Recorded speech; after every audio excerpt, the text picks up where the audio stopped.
Louvado seja nosso Senhor Jesus Cristo, tudo bom com vocês? Espero que sim. Vamos dar continuidade então à noite escura. Eu vou fechar nesse vídeo os temas dos vícios capitais espirituais e nos seguintes a gente já entra na purificação da noite escura, então pode ser que fique um pouquinho longo. A respeito então, fizemos então soberba espiritual, né, no outro vídeo, e avareza, né? Então esse nós vamos fechar todos os outros. Então a compreensão da luxúria espiritual, segundo o São João da Cruz. A luxúria espiritual, para a gente entender o pensamento do autor, é interessante a gente entender um pouco a mentalidade da época que ele vivia, né, ali pelo século XVI, mais ou menos, tá? Só uma pequena observação, não confundir espiritualidade, tá, com leis e dogmas, tá? Lei é o quê? Lei é invariável. Ela funciona 100% das vezes, não interessa em que século for. Então, 2 mais 2 é 4. É uma lei matemática. Não interessa se a gente está no século 21, 22, 30, 50. Não interessa. 2 mais 2 sempre será 4. Espiritualidade não é uma lei. Tá? A espiritualidade, ela muda e ela muda muito, inclusive. Ela muda principalmente conforme a mentalidade, conforme a sociedade vai evoluindo. A nossa igreja atual tem pouca influência, por exemplo, da espiritualidade da Idade Média, por exemplo. Tá? Então, ela muda sim. Tá? Agora, os pecados capitais, eles vão mudar? Não vai mudar, entendeu? Mas a forma de lidar com eles muda sim. Tá? Os medievais, por exemplo, eram extremamente agressivos em relação ao combate do pecado, e muitas coisas não se levavam em conta, tá? A saúde era uma delas, entendeu? Mas assim, vamos voltando aqui pro ponto que eu vou explicar isso. Então, o autor descreve, então, quando ele trata da luxúria espiritual, ele descreve até de uma forma até bastante fálica, né, eu diria. Um pensamento que tem muito na Idade Média, Renascença, esse ódio ao corpo, tá? Isso o medieval tem bastante, tá? Ódio ao corpo, ódio a todo o prazer dos sentidos, todo e qualquer prazer dos sentidos, não se trata só do que tange a sensualidade, entendeu? Tanto assim que até uma pessoa que quer se santificar, ela tem que sim ter uma severa mortificação dos sentidos, tá? Severa mortificação dos sentidos. É como se você tivesse nascido com o seu inimigo, eles veem o corpo como o seu inimigo. Então, por isso que ele parece mostrar bastante veemência em odiar essa parte de qualquer tipo de sensualidade, mas isso pode ser uma influência muito grande do pensamento da época. Todo tipo de prazer era mal visto quando se tratava de perfeição, santidade, principalmente na vida religiosa. Tá? A comida até na vida religiosa é uma comida geralmente sem sal, uma comida, né, até porque sal era um pouco caro, né, mas é uma comida assim que não podia assim mostrar, que a pessoa não podia mostrar nem prazer nos alimentos, não podia mostrar prazer no toque, tudo tinha que ser hostil aos seus sentidos, absolutamente tudo. Tem até exemplo de uma santa que, não sei se foi Santa Coleta ou Santa Eufrásia, uma santa que fez a reforma das Clarissas, no tempo que as Clarissas estavam relaxando, que essa santa foi lá. Eu sei que Santa Coleta foi uma das reformadoras, mas já teve outras reformas, por isso que eu não tenho certeza que é. Tá? Mas isso aconteceu mesmo. Tá? Então essa santa, né, ela estava ali fazendo uma reforma austerésima ali no convento, tudo bem. Uma noviça veio e fez limpeza na casa, tá? E deixou a casa um brinco, né? E a santa, ela tinha saído para pedir esmolas, né? Quando ela voltou e viu a casa limpa, ela pegou um balde cheio de cinzas e sujou a casa toda de novo. E disse que casa de pobre é casa suja. E que fazer limpeza era contra a perfeição da regra. Então, para você entender, assim, nem você está, dependendo, assim, da severidade da regra, até você estar num ambiente limpo, já era considerado quase que um pecado, entendeu? Então, para você ver como que era forte essa influência, né? A valorização da autotortura também é extremamente forte no espírito, tá? Nesse período, essa questão de valorizar a tortura, isso aí vai a autotortura principalmente, tá? E isso atravessa quase 6 séculos de mentalidade, tá? É muita coisa, é muita coisa. Então, isso era extremamente valorizado, isso era sublime para o medieval, tá? Isso era sublime. É praticamente como a pobreza é hoje para a igreja, é praticamente. Então, por exemplo, a pessoa tá lá usando assim, isso da cabeça aos pés, se fazendo entendeu? Da mesma forma hoje, tá lavando um pobrezinho na praça, entendeu? Mas a mentalidade, nossa, isso é muito forte, muito forte.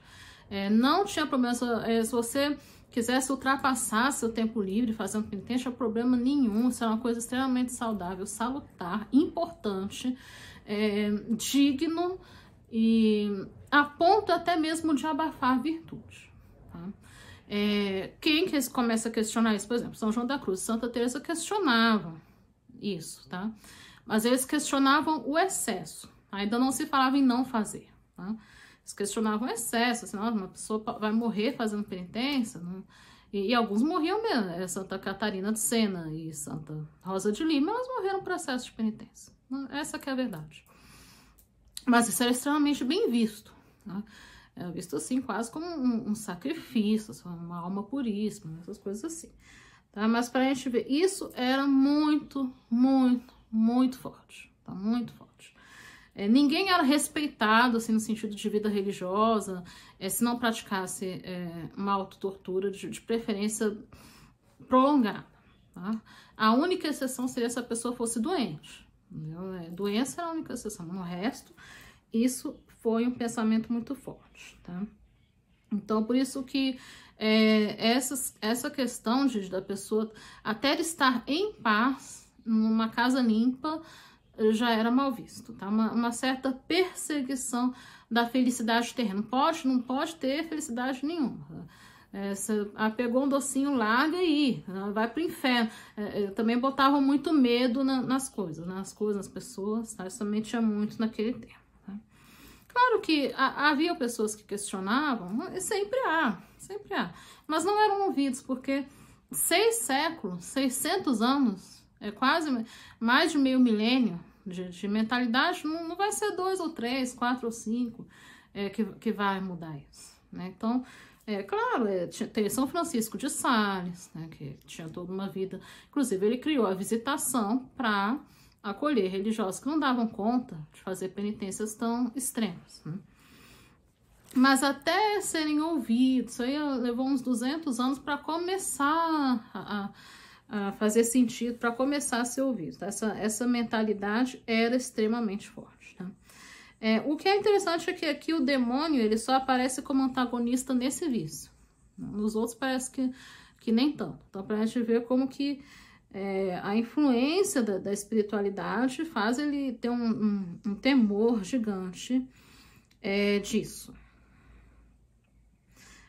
Bom, vamos para os pensamentos centrais desse tópico, né? A alma que possui luxúria espiritual, né, ela não ama a Deus. Ela ama o prazer que ele pode dar. Então, ela não tem, entendeu? Ela é totalmente regida pelas consolações, sejam divinas ou não, tá? A vida espiritual dela se resume em sentir alguma coisa. Se ela não está sentindo alguma coisa, ela perde o interesse por Deus na mesma hora.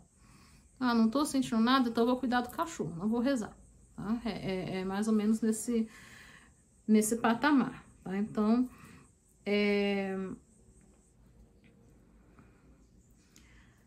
Então, a vida dela é isso, é perseguir consolações, tá? Os estudos dela são tudo em torno de misticismo, consolações, ela não estuda nada sério, né? Tudo em volta disso, de aparições, se não é na vida dela, é na vida do outro, entendeu?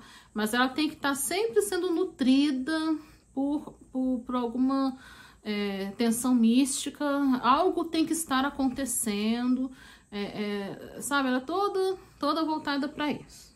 Essa alma é bastante voltada para as consolações sensíveis.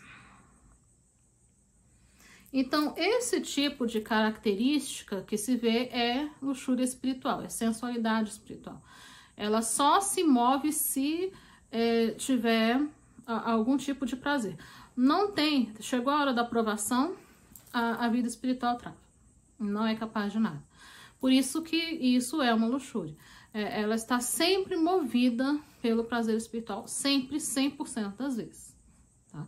Não, chegou um dia de tédio, um dia de rotina, alguma coisa assim, ela não tem vida espiritual aquele dia. Entendeu? Ela vai fazer outra coisa.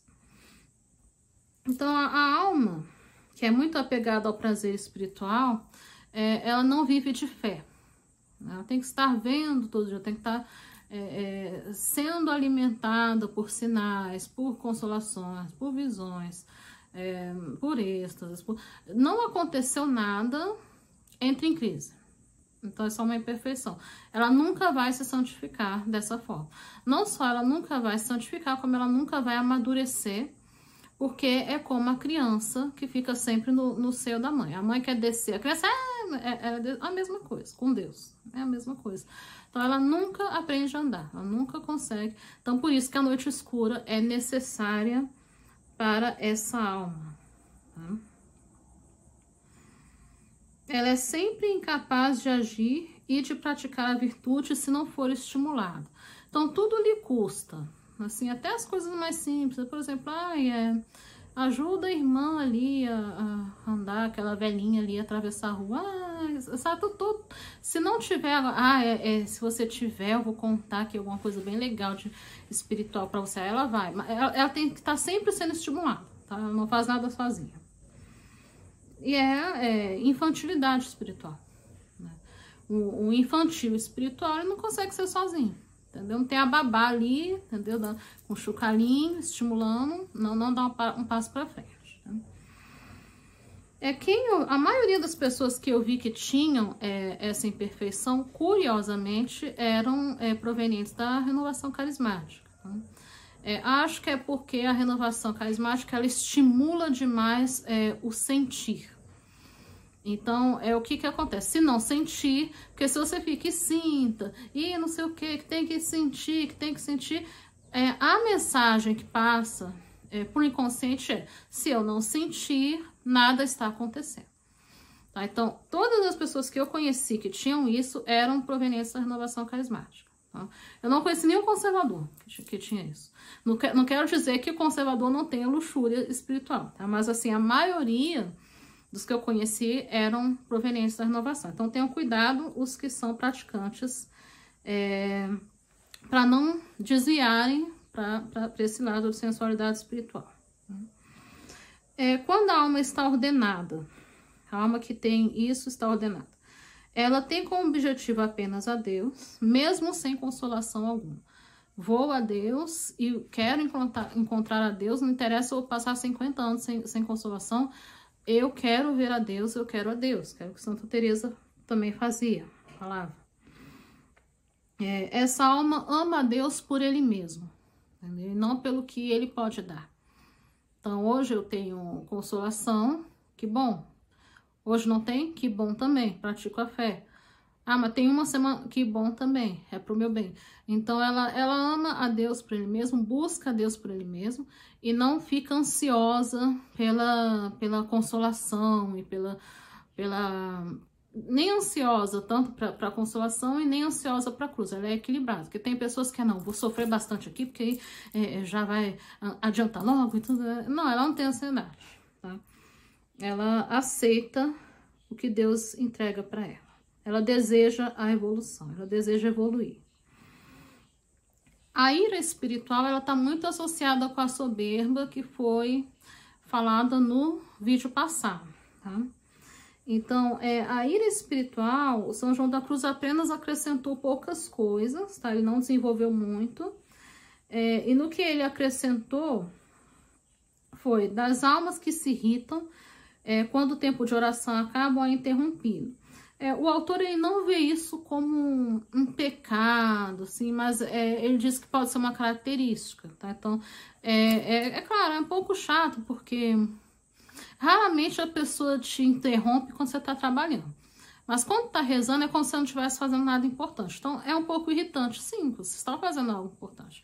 Então, por isso que talvez ele tenha sido... Foi o que ele mais colocou amenidade, no sentido de que não é tão grave assim, mas isso tem que ser purificado, né? Você não precisa se irritar, né? Aceita que aquela interrupção em paz, faça o que tem que ser feito, depois você volta. Apesar de ser um grande inconveniente, né? Tem paciência com pecados e imperfeições, da mesma forma como a soberba espiritual, né?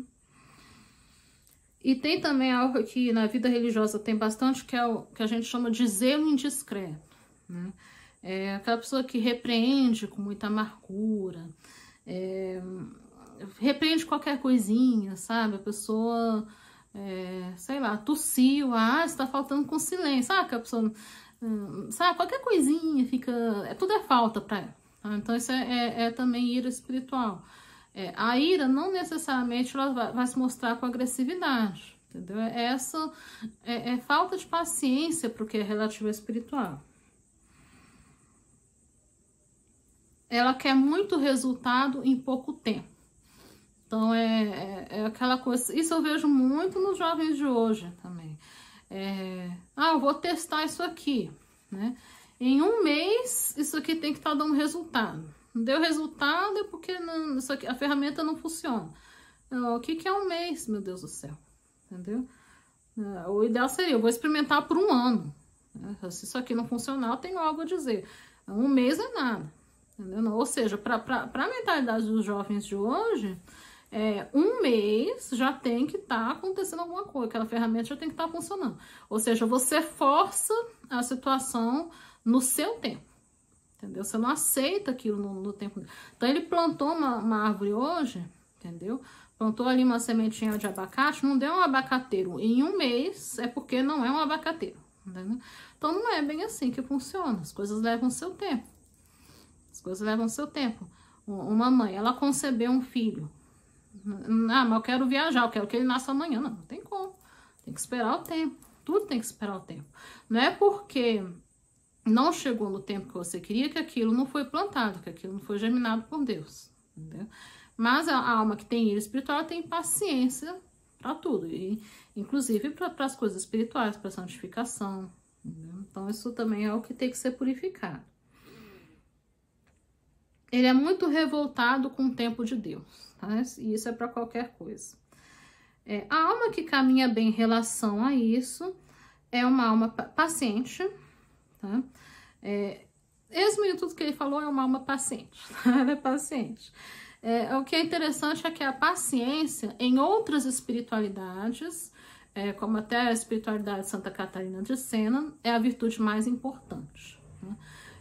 Na maioria das outras espiritualidades é humildade, tá? Mas para Santa Catarina de Sena é paciência.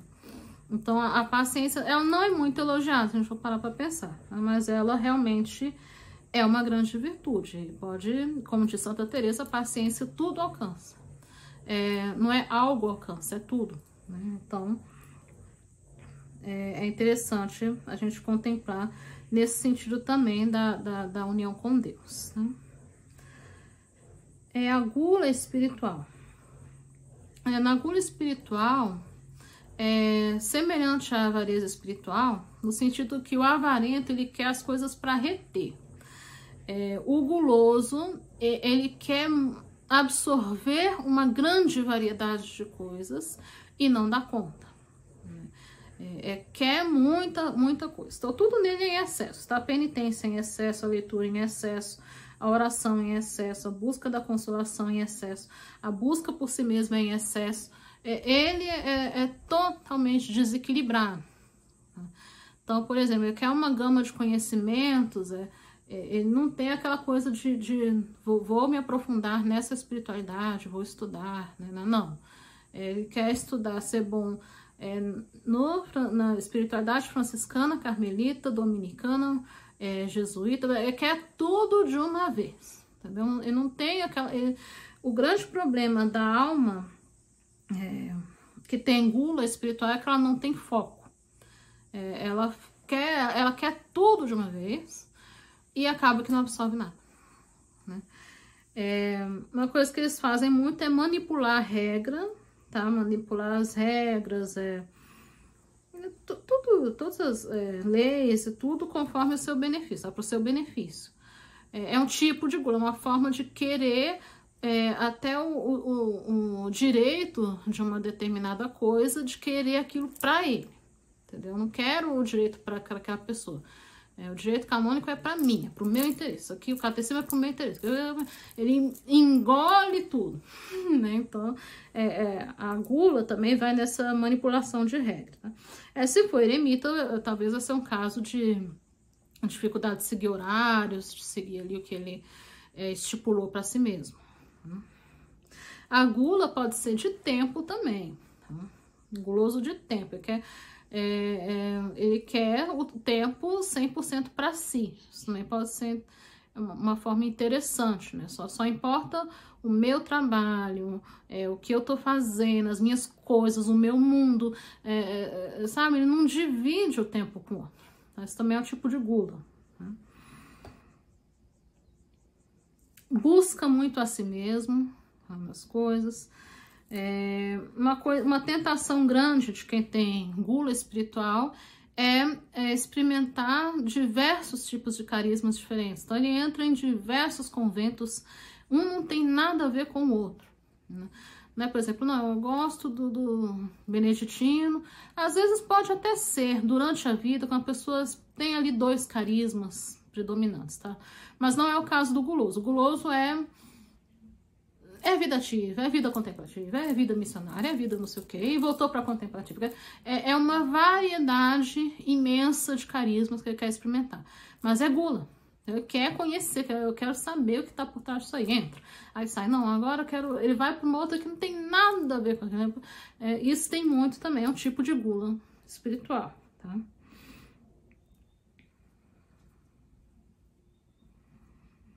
Ele busca si mesmo em tudo, como eu falei.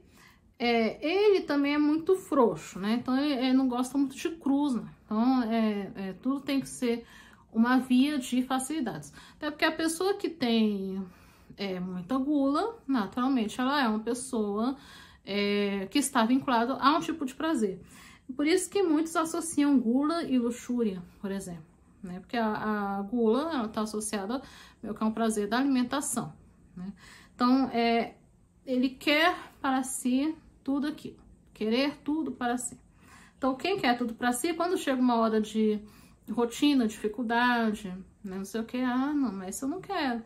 Entendeu? Então, tudo fazer o que quer. Tá? A maioria das pessoas que tem esses vícios espirituais muito predominantes, ele tá na infância espiritual, né? Tem que ser que nem criança, entendeu? Que a criança dá ali um brinquedo, ela brinca ali 3 horas. Tirou o brinquedo, começa a berrar. É a mesma coisa com essas almas. É praticamente a mesma coisa. Então, nada de cruz, nada de sacrifício, nada de renunciar-se, principalmente em prol da sua santificação. Ele quer mais experimentar do que santificar-se. Ele quer mais conhecer do que santificar-se. Como para se santificar, ele precisa de exercitar, né, fazer exercício espiritual, ele não quer. Então, é por isso que ele precisa entrar na noite escura. A alma que tem perfeição nesse ponto, que ela é mais perfeita, ela é sóbria, tá? E possui temperança espiritual. Então, bom, eu estou aqui, eu gosto muito de determinadas coisas, mas eu tenho consciência que eu não vou conseguir aprender tudo, e principalmente se for de uma vez. Então, vamos focar apenas nisso. Chegou um momento de dificuldade, vamos passar pela dificuldade, ela pode ter algo a me ensinar. Então, ela tem, isso é temperança espiritual, não é aquela coisa que você vê que ela tem algo desordenado nela, né? A inveja e a preguiça espiritual, tá? A inveja também está muito associada à soberba, tá? Falada no vídeo anterior. Ele acrescentou desgosto em ver o outro progredir, tá? Desgosto com a santificação alheia, principalmente se ela é elogiada por terceiros, tá? Essa questão do elogio, aqui no Brasil a gente tem que ter um pouquinho de cuidado, tá? Que a gente não tem muito essa mentalidade, não. Tá? Aqui o que eu vejo é mais assim, eu elogio aquela pessoa, mas sempre com a finalidade de atingir uma outra, tá? Nunca não vou dizer nunca, tá? Há exceções? Mas aqui a gente não tem muito elogio puro, sabe? Aquela coisa, puxa, mas isso tem muito em outros países, realmente, não é à toa que São João da Cruz é da Espanha, tá?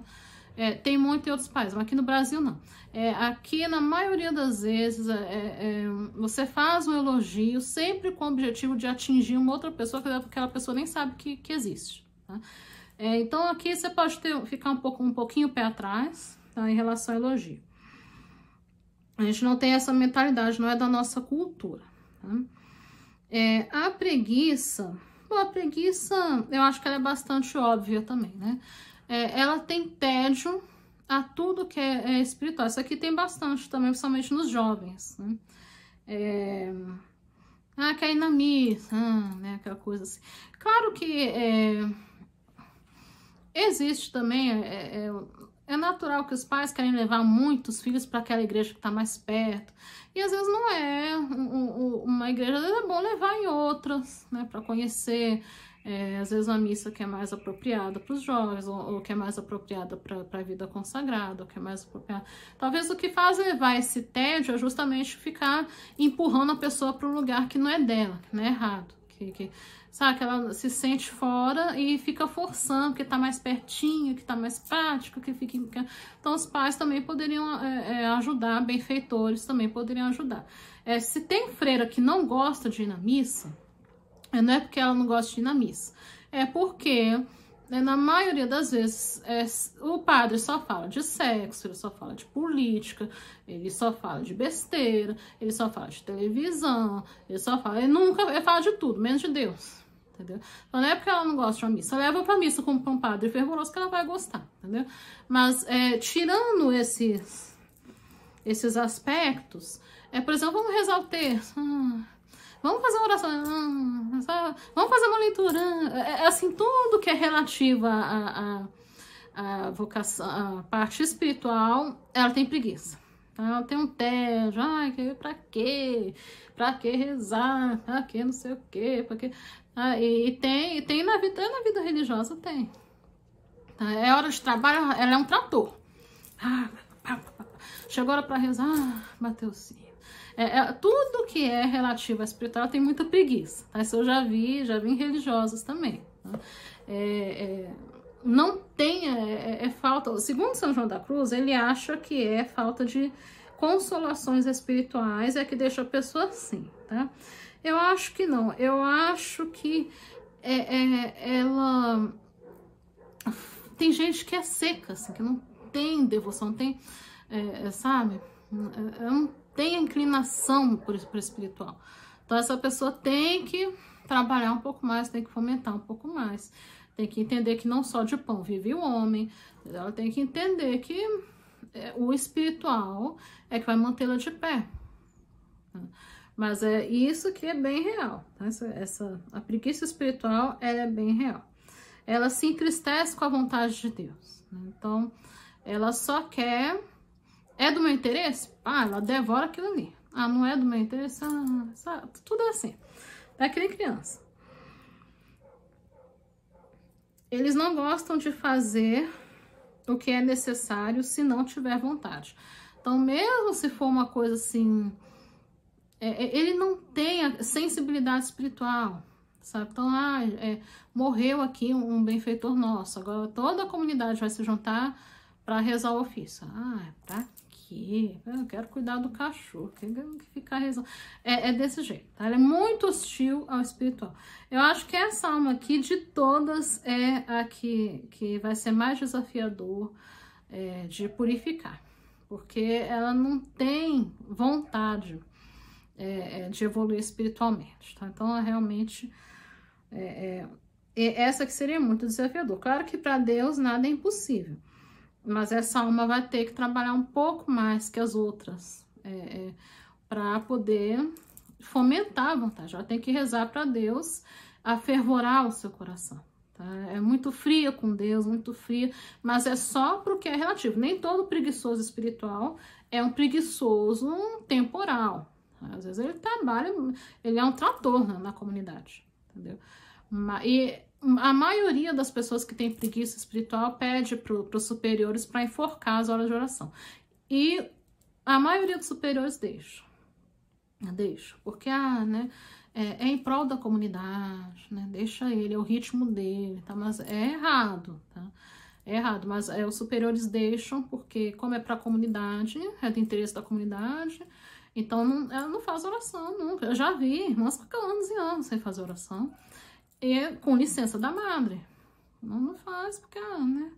Ela tá na sacristia, tá não sei o que, tá trabalhando, ela não tá fazendo nada de mal, né? Os superiores são muito condescendentes, tá? Com pessoas assim.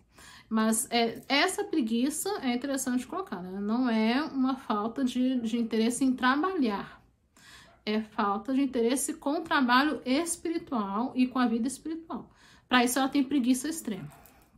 Então também não tem equilíbrio. Não tem equilíbrio, porque ela não tem diligência espiritual, né? Então, essa pessoa vai ter que trabalhar bastante, tá? As almas que são, que não tem esse lado muito exagerado, elas são pessoas diligentes, né? Elas mostram, às vezes ela pode até não ter inclinação, mas ela consegue dominar essa natureza voltada para a preguiça, né? Preferia estar fazendo outra coisa, mas eu quero trabalhar na minha vida espiritual. Tá, mas eu acho esse é um dos mais perigosos, por incrível que pareça. Porque todos os outros você está movido por algum tipo de desejo. Mas sem o desejo, o que fica? Ela vira um trator que fica ali trabalhando o tempo todo. Então, a probabilidade dessa pessoa se afastar, principalmente se ela não está na vida religiosa, é grande. É grande, porque ela realmente não tem assim, uma vontade de evoluir espiritualmente, e não só não tem vontade, como ela não acha necessário. Então, eu acho que pode ser um perigo para essa alma. Então, todas as descrições dos vícios capitais na vida espiritual, tudo isso que São João da Cruz está colocando, para salientar a importância da purificação na noite escura. Então a pessoa fala, vai passar por noite escura para quê? Porque você tem isso. Por isso você tem que passar pela noite escura. Aí quando você estiver mais avançado, ele vai mostrar mais coisa do que você ainda vai ter que trabalhar e purificar, tá? Então, é só para mostrar a necessidade da purificação, pois sem a purificação não haverá progresso. Bom, meus queridos, por enquanto, a gente fecha então os vícios capitais. Nos próximos, a gente já começa a trabalhar a purificação de fato, tá bom, meus queridos? Então, finalizamos o vídeo de hoje. Fiquem com Deus e que Deus os abençoe. Em nome do Pai, do Filho e do Espírito Santo. Amém.